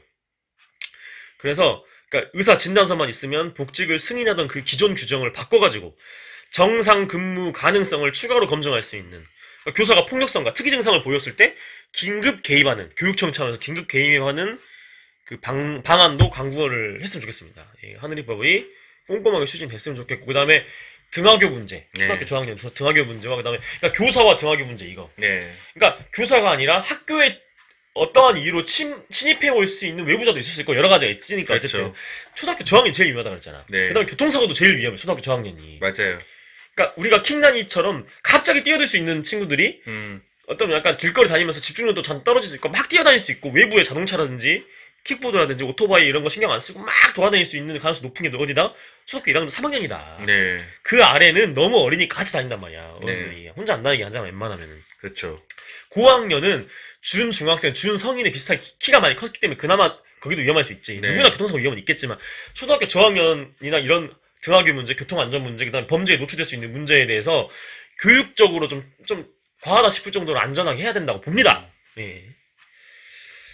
이게 있습니다. 하늘이법 안에 이런 게 들어갈 것 같고, 윤창호법도 있고, 뭐 우리가 뭐 많죠. 구하라법도 있고, 이런 이름이 들어간 법이 사람이 죽고 나서 뭐 이렇게 생기는데, 그렇죠. 소 잃고 외양간 고친다는 말이 있는데, 소 잃기 전에 외양간 고치는 거 바라지도 않고, 소를 잃었을 때 외양간을 잘 고쳐주겠다. 소를 2마리, 3마리, 100마리 이런데도 외양간 못 고치는 경우도 있어. 그렇지. 근데 정치적으로 이해관계가 갈리지 않는 아주 모두가 다 분노하는 사안이기 때문에 철저히 좀 이게 대책을 좀 마련해 주셨으면 좋겠습니다. 네. 다음 뭡니까? 범죄학자 분석. 예, 그 두 명의 이제 범죄 심리학자 이야기를 좀 들어볼 텐데, 네.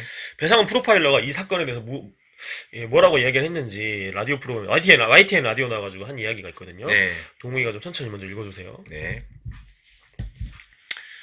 배상원 프로파일러가 얘기한 거는 이제 범행 동기가 뭘까에 대한 질문에 이렇게 이제 분석을 하더라고요. 개인이 가지고 있는 망상적인 분노를 특정한 이제 약한 존재한테 투영한 거다.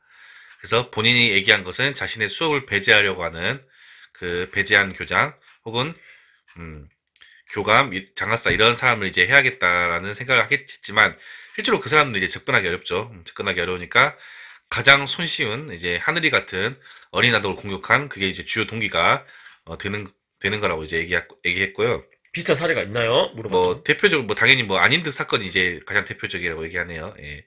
안인득 사건도 이제 정신적으로 문제가 있던 사람이 그 자신을 이렇게 만든 어떤 대상을 공격하기 어려우니까 자기 아파트에 살고 있는 가장 약한 여고생이라든가 어린 여성들을 공격해서 살해한 이런 방식이 이제 있는데, 범죄학 분류로 보면은 예. 오소리티 킬링이네. 오소리티 권위살인. 킬링. 예. 오소리티 킬링, 권위살인이라는. 예, 권위살인이라는 표현을 쓰지만 일종의 대리살인 같은 거죠. 대치살인이라고 표현할 수 있는 그러니까 거예요. 분풀이에요. 분풀이.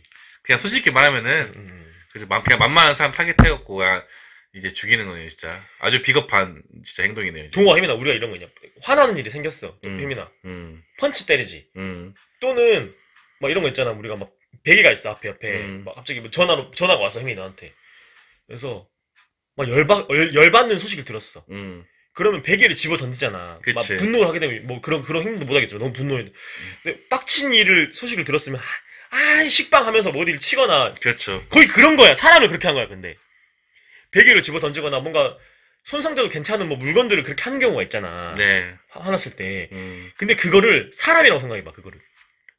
그렇게 생각할 것 같아. 자기가 축적된 분노나 화가 있는데 그거에 직접적인 그 영향을 준 사람한테 하지 못하니까 자기가 해를 가할 수 있는, 그러니까 저항할 것 같은 뭐 마동석이나 김동현 같은 사람한테 못 하잖아요. 20, 30대 검정한 남성한테 못 하잖아. 그렇지. 그러니까 자기가 성공적으로 공격할 수 있는 대상을 찾아가지고 그때는 또 뭔가 정신적으로 문제 없나 봐. 그렇게 대상 찾고 물색하고 이럴 때는, 범죄 두고 막 살 때는, 범죄 장소 고를 때는. 그때는 멀쩡한가 봐. 그렇지. 그때는 치밀하게 막 사고해갖고 계획적으로 막. 선택적 분노 조절장이지. 그러니까 마동석이 있어도 달려들어야 진짜 그런 건데 그렇죠. 마동석 있으면 잠깐 칼 듣고 그러지 않냐? 그렇지. 마동석하고 연약한 초등학교 여자아이가 오면 갑자기 칼로 찌르 이건 거잖아. 맞아요. 이런 거잖아. 음. 그러니까 자기가 화난 거를 아무 관련도 없고 자기가 쉽게 범죄에 성공할 수 있는 대상을 찾아서 하는 것 이게 분풀이 범죄 같고 근데 이게 이제 오소리트 킬링이라고 하네요. 권리살인. 대체 살인이라고 할 수 있는 것 같습니다. 표창원 소장이 이제 그 김현정의 뉴스쇼 나와가지고 한 이야기가 있는데 그것도 좀 낭독을 좀 해주세요. 좀 긴데 3번에 나와서 읽겠습니다. 네. 표창원 소장의 얘기는 표창원 소장. 네, 이렇게 얘기하군요. 저희들이 볼 때는 어쩌면 거의 반복되는 패턴이고요. 왜냐하면 조금의 차이는 있지만 우리가 계속 충격받았던 사건들이 있지 않습니까? 예. 서울 관악구에서 조선이라는 남자가 자기랑 상관없는 마주쳐오는 남성 청년들을 대상으로 칼 마구 휘둘렀던 그런 사건이 있었죠. 있었는데 그는 왜 그 또래의 청년 남성이었을까? 그리고 진주에서는 아닌 듯이 그랬고요. 서울 아파트에서는 이 이웃 주민에게 일본도를 휘두르는 사람이 있었고요. 기억나죠? 여기도 예. 비슷한 사건이 있어요. 정신만. 그 공통점은 각자 차이는 있지만 순천에서 박대성은 또 그냥 이제 뭐 길 가는 여학생을 상대로 그랬죠. 아무 이유도 없이 그 모든 범죄들이 다르긴 하지만 공통점은 이제 자신이 가장 범행하기 쉬운 대상이거든요. 이 교사의 경우에는 그 모든 사건들 중에서 가장 비겁한 사건이라고 봐야죠. 전혀 스스로를 방어할 수 없고 자기는 선생님이니까 따를 수밖에 없고 그래서 자기가 마음대로 유인해서 계획한 대로 사람이 전혀 없는 곳에 데려가서 하고 싶은 공격 행동, 마음대로 할 수 있는 대상이기 때문에 가장 어리고 가장 약한 대상을 골랐다고 봐야죠. 예, 그러니까 배상환 프로파일러가 말했던 오소리트 킬링을 좀 더 길게 자세하게 푼 것 같아. 그치. 그러니까 아까 여기서 이제 나온 사례들 이제 2023년에 일어났던 조선 사건, 네. 신림동에서 일어났던 조선 사건이 있었고 진주에서 일어났던 안인득 사건이 있었고 네. 그다음에 일본도 사건 작년에 있었죠. 그것도 끔찍한 사건이죠. 다 정신망상이 있었네. 피해망상이 네. 있었던 것 같고 네. 박대성도 그랬죠. 네. 박대성이 그 피해망상적인 부분이 덜 부각되긴 했는데 이 사람도 정신적으로 문제가 있었던 것 같아. 네. 그냥 있었고 사이코패스 이런 쪽 말고 피해망상 네. 쪽으로 이런 문제가 있었던 네. 것 같고 근데 다들 자기보다 약한 사람을 칼로 찔러 죽였죠. 범죄에 성공했는데 이 명지영 사건은 와 8살짜리 여자아이면 가장 쉬운 거잖아. 그렇죠. 신생아 죽인 것 같은 느낌이잖아. 맞아요. 신생아가 더 쉬웠겠지만 네. 어쨌든 깐난아기까지는 아니지만 그래도 8살 여자아이는 더 자기가 여성이라서 그런지 모르겠는데 가장 끔찍한 그리고 심지어 교사와 학생이니까 맞아요. 같은 학교에 네. 이거는 특히 그 다음에 아무도 이제 소리 질러도 범죄를 방해받지 않을 수 있는 곳 찾은 거고 또 칼도 썼고 목 조른 것도 아니고 그지 목으로만 졸랐으면 실패할 가능성이 있었죠. 네. 그래서 성공했겠네. 계속 그 성인 여성이 누르면 그래서 어쨌든 그런 얘기를 풀어서 이야기를 했고요. 네. 그 다음에 이 사람이 정신적으로 어쨌든 취약한 부분이 분명히 있는 것 같긴 한데 네. 그 부분을 이제 반박하는 네. 표창원 소장 이야기를 좀 들어볼까요? 네. 자기 스스로가 이제 표창원 소장은 이제 자기 스스로가 이제 선택을 한 거라고 얘기를 한 거네요. 예. 이렇게 무슨 병이나 이제 흥분에 휩싸여서 감정적으로 행동한 게 아닌 거죠. 질병 때문이거나 어떤 순간적 감정을 억제하지 못해서라면 이렇게까지 잔혹하게 갈 수가 없는 거죠. 예. 행동을 보면 이미 그 어린아이가 사망할 수 있는 목적으로 둔 행동이 있었습니다. 그리고 사전에 이미 범행 도구 흉기를 구입을 했거든요. 때로는 이제 피해자와의 감정이 얽히고 섞여서 너무 그 감정이 강해서 그게 폭발하면서 오버킬이 되는 경우도 있고요. 그 경우에 이제 오버킬이 면식범의 단서로 작용되기도 하죠. 그런데 이 경우는 그 앞선 두 가지 요소에 전혀 충족되지 않는다는 거죠. 그것보다는 본인 스스로가 그러한 잔인한 행동을 통해서 달성하고자 하는 어떤 욕구가 있었다. 그 욕구의 실체는 좀 더 들여다봐야 할 것입니다. 그러니까 오버킬이 아니라는 거죠. 네. 이게 형님 오버킬이 했어? 동이 오버킬? 그러니까 뭐냐면 그러니까 서로 사연이 있어가지고 아니면 동이 나랑 뭐 싸우다가 홧김에 찔렀다 그러면은 내가 너 화나가지고 한 대만 때리려 그랬는데 주먹으로 내가 이러다 널 때렸어. 네. 화나가 우리 싸우. 네. 내가 때렸어. 동이 너도 화났고 형이 뭐 나발이고 필요 없어. 그동안 내가 이 형한테 얼마나 귀여운데 하고 나를 밀쳤어. 네. 세게 밀쳤는데 하필 네. 내가 넘어지면서 이 컴퓨터 본체 머리에 팡 찐 거야. 이 모서리에. 네. 피가 막 나는 거야. 피가 나는데 내가 말이 하는데 동욱이는 완전히 제 앞으로 막 거기 상체에 내가 올라타가지고 나 이제 거의 스스로 널브러져 있는데 상체 올라타고 주먹을 막 때렸어. 오버킬 그런 게. 어떤 약간 그 범죄 피해자가 된 그 대상과 범죄 가해자가 어떤 스토리가 있거나 또는 어떤 그러니까 죽이려고까지 안 했는데 어떤 약간 그냥 단순히 약간 상해만 가하려고 했는데 그 과정에서 흥분해가지고 오버킬이 나올 수 있다는 거야. 그게 전혀 아니라는 거죠. 이거는 이해됐죠? 이해됐죠? 그냥 애초에 저항도 하기 어렵고 심지어는 몰랐대 그 둘이 담임이 아니니까요. 아직 2학년 그 배정 안 받았잖아 반을. 그러니까 오버킬이 아니라는 겁니다. 전혀. 그래서 이제 그 완전히 통제된 상태에서 그 살인 그 자체만을 목을 졸라서도 충분히 할 수 있잖아요. 근데 목을 졸랐는데 그러니까 실제로 국가수 부검 결과 나왔죠. 다발성 손상이라 그랬어. 칼을 수십 군데 많이 찔러가지고 과다출혈로 죽은 겁니다. 쉽게 말해서 그 찔린 곳이 그러니까 기능을 못하게 되면 죽은 겁니다. 네. 그러니까 질식사가 된 게 아니라 그렇게 잔인하게 행위를 한 거잖아. 네. 그러니까 목을 졸라서도 죽일 수 있었는데 날카로운 칼로 지나칠 정도로 잔혹하게 여러 차례 그런 공격을 했다는 거는 이거는 가학적인 욕구, 적극적인 가학적인 욕구가 발현됐다고밖에 볼 수 없는 겁니다. 그렇죠. 이렇게 네. 이야기를 하면 될 것 같고 다음 좀 낭독을 해주세요. 네. 기억하시겠지만 이제 또 다른 사례를 들었는데요. 그 인천에서 18살 여학생이 놀이터에서 놀던 초등학생을 유인해서 데려가서 가학적으로 살해하고 신체 절단하고 이랬던 사건 기억하시죠? 그 경우도 피해 어린이와 가해자는 아무런 관계가 없습니다. 모르는 대상이에요. 그리고 본인이 아스퍼거 증후군 등 아스퍼거 증후군 등 정신질환을 내세웠지만 그건 범행의 원인과는 전혀 상관이 없습니다. 그런 경우들을 보면 앞서 말씀드렸듯이 이러한 잔혹한 행동에 있어서 다른 일반적으로 발생하는 요인하고는 관련이 없습니다. 그리고 인천 사건은 그것이 남에게 과시하고 그런 이야기를 주고받는 것을 실현시키고 이런 흥미, 재미, 이러한 어떤 범죄적인 욕구였지만 이번 사건 같은 경우는 그건 아닌 것 같고요. 뭔가 본인 마음속에 있는 풀어내고 싶어하는 이 어린이를 대상으로 해서 풀어내고 싶어하는 세상에 대한 복수, 자기가 미워하는 사람들에 대한 대리 복수, 이러한 어떤 분노 감정이 핵심이 있을 것으로 일단 추정이 됩니다. 그러니까 어설트 킬링을 한 거죠. 네. 그러니까 답답하고 너무 화나고 응어리져 있는 한이 있는 그 마음을 아무 상관도 없고 그 한도 사실 그 한이라고 보시면 자기의 잘못인 거 크잖아요. 그렇죠. 사고뭉치가 된 거고. 네. 거기서 정신과적인 도움을 못 받은 건 안타깝긴 한데, 근데 그거를 풀기 위해서 자기보다 약한 대상을 찔러 죽인 거 아닙니까? 오스르트 킬링이 좀 더 이제 다시 이제 알기 쉽게 설명을 해준 부분이고 마지막 파트 읽고 마무리하겠습니다. 할머니가 이제 시청각실 문을 열고 들어가서 우리 소년딸 봤냐고 물었잖아요. 네. 그때 이제 명지 형이 뭐라 그랬지? 네. 없어요. 또는 몰라요. 이렇게. 네. 그렇게 대응했다는 게 찾아온 사람을 돌려보냈다. 여기 들어오게 못하게 하겠다는 의지가 발현된 대단히 좀 선택된 단어들이거든요. 그러니까 무슨 말이냐면 할머니가 네. 저기 우리 그 하늘이 초등학교 2학년 이제 막 올라간 여자아이인데 혹시 본 적 있어요? 물어봤잖아. 거기 들어가서 피 묻었는데 내가 죽였어요. 오세요. 이렇게 할 만도 하잖아. 이상 자포자기였으면은. 네. 근데 몰라요. 저 아니에요. 하고 돌려보냈다는 거잖아. 그렇죠. 그리고 문 잠갔잖아. 네. 이제 이 행위를 어떻게 해석할 수 있냐 이겁니다. 네. 범죄의 고의성, 치밀한 부분 이런 거를 이제 반증하는 거 아니냐 이런 얘기 하는 것 같아. 네. 읽어보세요. 네. 근데 이제 혹시 좀 걱정되는 것이 만약에 이제 할머니가 들어오셨다라고 한다면 할머니에 대해서도 이제 위해를 가해서 그 위에 있잖아. 음, 여기 들어오지 못하게. 여기 들어오지 못하게 하겠다는 의지가 발현된 대단히 좀 선택적인 그 단어들이거든요.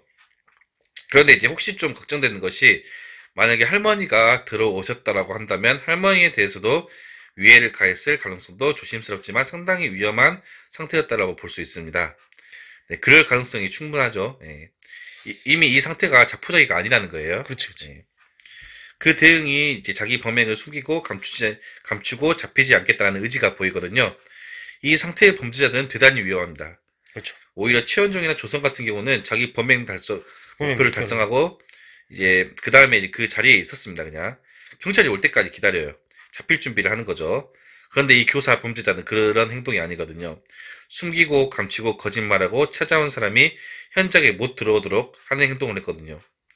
그런데 혹시라도 이제 만약에 들어오셨을 때 어땠을까? 순응했을까? 자기보다 약해 보인다. 이러면 또 공격했을 가능성도 충분히 있다고 봐야 되는 거죠. 할머니 이게 위험하긴 했다. 이런 부분을 말씀드리고 그러니까 이거 같아. 그러니까 물론 이제 이 명지영이가 그러니까 범죄 이후에 어떻게 대피하고 범행을 은폐하고 뭐 무슨 뭐 저기 뭐 전남 진도에 가야겠다. 뭐 외국으로 떠야겠다. 이런 깨까지 계획을 세운 건 아니야. 그치. 근데 그렇다고 해서 완전히 자포자기해야 돼. 그러니까 자기 잘못된 행위란 거 인지했고 저지르고 나서 그거를 감당하기 싫으니까 일단 두려우니까 제가 안 했어 이렇게 말한 거지. 한 거죠. 예. 그러니까 경찰에 완전히 잡혀가지고 그 긴급 수술이 필요하다 해서 경찰에 있었잖아. 그러니까 완전히 어떻게 할 수 없게 그러니까 쉽게 말해서 도망갈 수 없고 완전히 뭐랄까 그러니까 경찰이 잡힌 상황에서 그러니까 도관에 든 지 상황에서는 내가 했다고 인정을 했는데 그 상황이 되지 않은 때에는 돌려보내고 아니요 몰라요 문 잠그고 이런 행위를 했다는 거죠. 일단은 시청각시라고 하는 그 밀폐된 공간에서 그런 짓을 했다는 것 자체가 그렇죠. 이 범죄 고의성, 그렇죠. 계획성 이런 게 있다는 거. 맞아요. 칼 사왔다 이것도 네. 이게 본것 같습니다. 물론 그러니까 이게 뭐냐면은 도둑들처럼 음. 범죄를 성공하고 나서 추적하는 경찰을 따돌리기 위해서 치밀하게 계획을 이건 아닐지 몰라 이런 단계까지 아닐지 몰라요. 그렇다고 해서 범죄 계획성, 치밀성이 이게 약간 약화되는 건 아니라는 거죠. 예, 우리가 얘기하지만 처벌 무기징역 받아야 될 것 같고 이 사람은 무조건 신상공개상이 돼야 될 것 같고 거기서 멈추면 절대 안 되고요. 이 해당 가해자에 대한 분노 당연한 거고요. 하지만 이 정신 나간 범죄자가 범죄를 저지를 때까지 막지 못하고 방치한 학교 당국, 교육 정책, 대전교육청 이런 문제 반드시 예. 그러니까 우리 외국 사람들이 대전뿐만이 아니라 광주에서 일어났으면 이런 얘기를 해야지. 대전교육청에서 이런 얘기 하는 건 진짜 아닌 것 같아. 아, 그렇죠. 진짜 맞아요. 어. 네. 뭐 이런 거 있잖아. 우리 아들이 나중에 커갖고 아빠 지갑에 돈을 살짝 슬쩍했어. 근데 이거는 그 대한민국 청소년 정책으로 이런 거 자기가 돈 슬쩍해놓고 아, 그래. 모든 청소년들이 대한민국 청소년들이 억압받는 이런 학교와 가정에 이런 구조적인 문제가 있지 않을까요? 이 말을 돈 슬쩍아 내가 이런 말 하면 동아 어때 네. 어때? 어이가 없지. 어처구니 갖고 이거는 뭐 장난하는 건가 지금. 예. 동아 생각이고.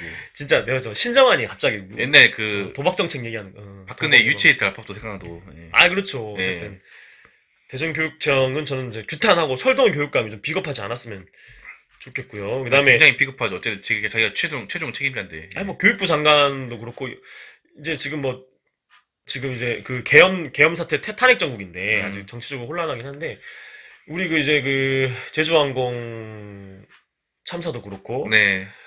그다음에 이제 하늘이가 죽은 이 사태도 그렇고 네. 그다음에 지금 해상 사망 사고도 계속 벌어지고 있어요. 그러니까 이런 것들이 국가적으로 정치적으로 혼란한 상황이지만 이런 약간 온갖 사건 사고들을 제대로 그러니까 대응하고 대처하고 예방책을 세우는 기능도 같이 당연히 해야 된다. 손상 무리 없이 그렇죠. 정치권에 돌아가야 된다. 국회나 탄핵 재판이나 이런 거는 탄핵 심판이나 이런 거는 헌재에서 하는 거고 그렇지. 관심이 네. 거기에만 100%갈 수는 없고 이렇게 맞아요. 벌어지는 일들 네. 하늘이가 이렇게 억울한 죽음을 당한 거에 대해서 대책을 세우고 이런 건 또 당연히 또 언론이 그렇죠. 보도되고 맞아요. 국회에서 또 이렇게 다뤄야 되고 이런 게 있는 거죠. 그렇죠. 그렇게 되길 바라고 다시 한번 이제 김하늘 네. 양 이제 우리 아이브 피자 저기 파파존스 걸려 있는데 꿈이 장원영이었다고 합니다. 그래서 아이돌이 꿈이었나 봐요. 근데 또 무슨 또 아버지가 네. 장원영이 이제 주문을 왔으면 좋겠다 이렇게 한마디 했다고 그거 갖고 또 무슨 그냥 좀 오버하지 마세요. 글쎄 뭐 아니 그렇게 말할 수도 있지. 뭐 그렇지. 그랬다고 무슨 거기 토론하고 앉아 있고 그 다음에 무슨 뭐 하늘이 도청을 깔았다고 전화하지 않아도 그 소리 들을 수 있는 그 깔았다고 교사들이 그럼 나도 도청 낼 수 있나 이런 건 좀 자제하라고 좀 타이밍이라는 게 있잖아. 아 그렇죠. 무슨 거기서 갑자기 이게 그런 얘기를 도대체 왜 하는지 참. 그러니까 교사들도 그렇고 의사들도 그렇고 지금 자기 이익 집단에 그런 권리 얘기할 때가 아니냐 지금 자기. 그렇죠. 권리 침해 얘기하고 토론할 때가 아니고. 그 얘기는 나중에 듣지 않으니까. 지금 우리가 하늘이가 왜 죽을 수밖에 없었는지에 대한 그 제도적인 부분 그렇죠. 추모하고 그렇죠. 좀 그런 걸 집중하고. 거기에 집중해야지. 그다음에 아버지가 뭐 장원영이 와서 왔다가 안 오면 그만이고. 그렇지. 화환도 보냈다 하잖아. 뭐 올 수도 있지. 그거 안 올 수도 있는 거고. 맞아요. 황선우 감독도 왔잖아. 네. 그러니까 대전 FC 감독이란 이유만으로 왔잖아요. 맞아요. 뭐 올 수도 있고 안 올 수도 있지. 장원영 엄청 좋아했으니까 우리 네. 딸이 장원영 팬이었어요. 네. 그 한마디 했다고 무슨 실언이다 너무 이런 유저 처음 봤다 이런 말 하지 마시라고 좀 어이가 없네요, 웬만하면 무슨 얘기죠. 진짜. 네. 아니 예를 들어서 이런 말까지 안 하려고 했는데 그 한강 의대생 사건에서 손정민 아버지처럼 네. 그 손정민 이제 목숨을 잃은 그 손정민 실족사를 당했잖아요 사실상. 네. 그 손정민의 친구를 끝까지 절대 다 무혐의로 나왔는데 모든 과학수사 해가지고 모든 검찰, 경찰 다 무혐의, 범죄심리학자도 무혐의. 사실상 그것이 하고 싶다 해서도 다 분석을 해봤는데 타살은 아닐 것이라고 결론을 냈는데 끝까지 자기 아쉬움 달래려고 그러니까 괜히 그 가해자 만들려가지고 가해자 그러니까 덮어 씌운 거잖아. 살인자 만든 것처럼 한 거잖아. 그 유족에 대해서 한마디를 해야죠. 그건 이제 과한 거다라고. 맞아요. 네. 근데 장원영 뭐 정문안 왔으면 좋겠다라고 그 바람을 얘기했다고 무슨 뭐 유족이 과도한 요구했다 이런 말 하지 마라고. 과도한 요구가 그냥 말을 할 수 있지 솔직히. 아니, 그러니까 그냥 한 말이지. 그게 적절했다 안 그렇지. 적절했다. 그럴 수도 있는 거지. 뭐 자기 딸 죽었는데 뭐라고 얘기할 수 있는 아니, 거잖아. 근데 무슨 그 아버님이 진짜 뭐 엔터테인먼트 찾아간 것도 아닌데. 아니 우리 국민들이 하늘이를 위해서 이런 말도 있거든. 국민들이 하늘이를 위해서 기도해 주세요. 이 말도 할 수 있는 거잖아. 그럼요, 충분히 할 수 있죠. 이거는 국가적인 엄청난 일인 거잖아. 누구나 당할 수 있었던 일이 끔찍한 일이고. 네. 교육 시스템 허점이 드러난 거잖아. 마침 근데 그 피해 아이가 장원영이라는 그 아이브 장원영만 나면 춤추고 막 이랬대. 춤도 잘 추더만. 그래. 그래서 장원영 그 아빠가 아니까. 아니 그래서 하안도 보냈고 포토도 보냈거든. 네. 뭐 당사자가 올 수도 있고 안 올 수도 있는 건데 그 말했다고 또 무슨 뭐 아빠가 뭐 무리하다 뭐 유족이 무슨 막 이러지 말라고. 혜민아 그지. 그런 애들이 전형적으로 이제 다른 안 보고 손가락만 보는 애들인데. 그러니까 그게 그 싸울 때냐? 그죠. 그러니까 예를 들어서 아버지가 장원영 씨 무조건 오셔야 됩니다. 안 오면 진짜 이거는 말이 안 되는 겁니다. 이렇게 한 것도 아니고 그래. 와줬으면 좋겠습니다. 그랬지. 좋겠다 그랬지. 안 온다면 안 좋은 게 아니잖아. 소망만 얘기한 거죠. 어쨌든 이렇게 해서 좀 괜히 힘들게 하지 마세요. 지금 뭐, 본질적인 걸 봐야지 자꾸. 아니, 그러니까 뭐 이런 유족은 처음 봤다 이런 말 왜 해 또. 진짜 그 싸가지 없는 새끼들도. 또 이런 걸 또 기사화하지 마세요 또 그 언론사들도. 진짜 언론사 그렇지. 그럼 레카랑 다를 게 없지. 한마디 좀 할게요. 그렇죠. 예, 여기까지 마치고 음.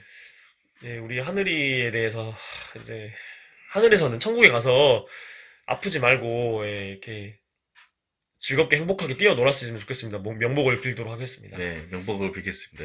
예,